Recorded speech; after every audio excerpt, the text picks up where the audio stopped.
Humans are the only animal on Earth that cries tears when they feel something. Not pain tears, not irritation tears, emotional tears. The kind that show up when you watch a movie alone at 2 a.m., when someone you love walks through an airport gate, when you hear a song you haven't heard in 10 years and suddenly you're somewhere else entirely. No other animal does this. Not chimpanzees, not elephants, not dogs. Even though your dog looks like it's crying when it stares at you, it isn't. Not emotionally, not the way you do. And the strangest part? Scientists still don't fully agree on why humans do it either. We have mapped the human genome. We have landed machines on Mars. We have split the atom and built artificial intelligence. And we still cannot fully explain why sad music makes liquid fall out of your face. So what is actually happening when you cry? Where did emotional tears come from? And why did evolution create something so bizarre, so uniquely human, and so completely unavoidable? The answer is stranger than you think. First, let's get something clear. Not all tears are the same. Your eyes produce 3 completely different types of tears, and only one of them is emotional. The first type is basal tears.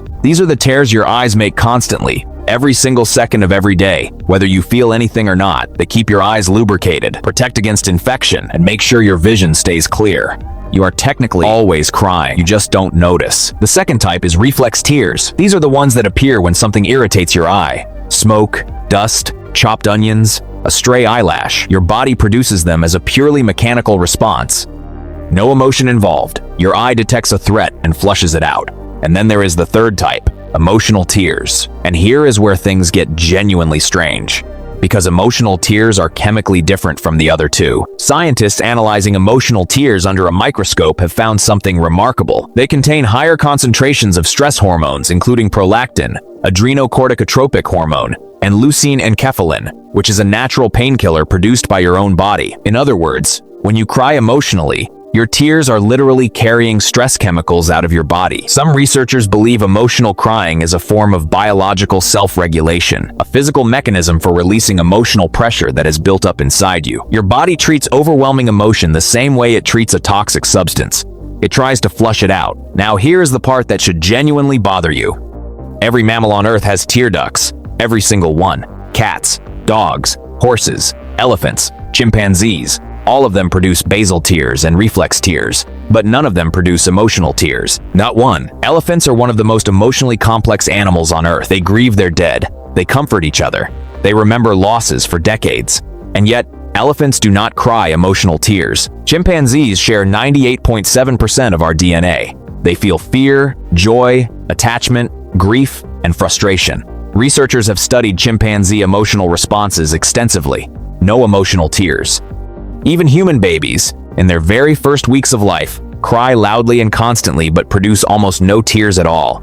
The emotional tear response develops later, as the brain matures. So whatever emotional crying is, it is not simply the result of feeling things deeply. Animals feel things deeply. Only humans leak. This tells us something important. Emotional tears are not an accident of anatomy. They evolved specifically. They serve a purpose that was important enough for evolution to create and maintain across hundreds of thousands of years of human history. The question is, what purpose? Scientists have been arguing about this for a long time, and there are several leading theories, each one revealing something different about what it means to be human. Theory 1. Crying is a social signal. This is the most widely supported idea. When you cry, your face changes, your eyes redden, your features soften, tears roll visibly down your face, and something happens in the brain of anyone who sees it. Studies show that the sight of human tears triggers empathy responses in observers almost automatically. People who see someone crying feel compelled to help, comfort, and connect, even strangers. In evolutionary terms, this is enormously valuable.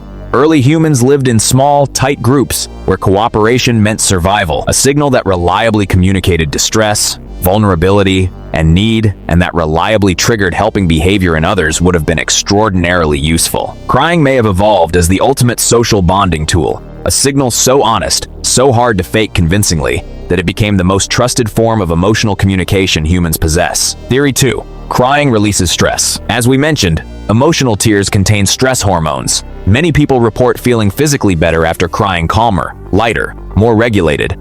Some researchers believe this is not just psychological, that the physical act of releasing stress chemicals through tears actually helps the body return to a balanced state. Suppressing crying, in this theory, is not emotional strength. It is chemical retention. You are keeping the stress inside instead of releasing it. Theory 3.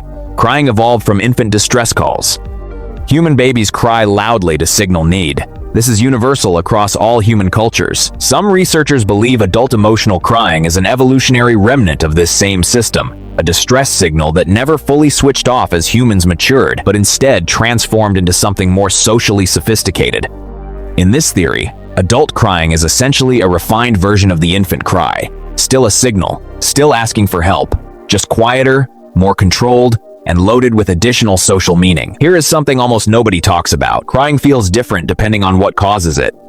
Grief tears feel heavy, exhausting, like something is being pulled out of you slowly.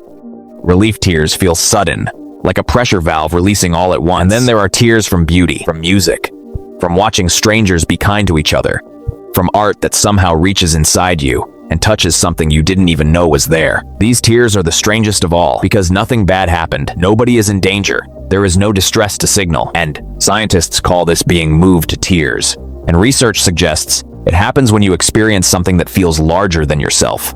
Music that creates awe, kindness that restores your faith in people. A story that makes you feel profoundly connected to other humans across time and distance. Some researchers believe these tears are the emotional system momentarily overwhelmed by meaning. Your brain encountering something so significant that the normal channels of processing can't contain it, and tears become the overflow. In other words, you cry at beautiful things because some experiences are simply too large for the body to hold silently. There is a photograph taken in 1945. A soldier returning home from World War II, stepping off a train, and on the platform, his young daughter is running toward him, arms wide open.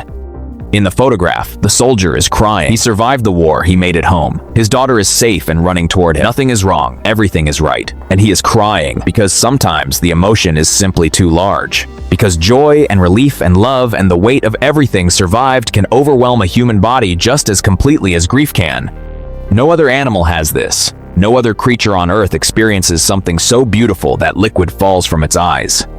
Evolution gave humans something extraordinary, not just the ability to feel deeply, but a body that sometimes cannot contain what it feels. And the next time tears appear without permission in a movie theater, at a song, at someone running toward you across a platform, maybe that's not weakness.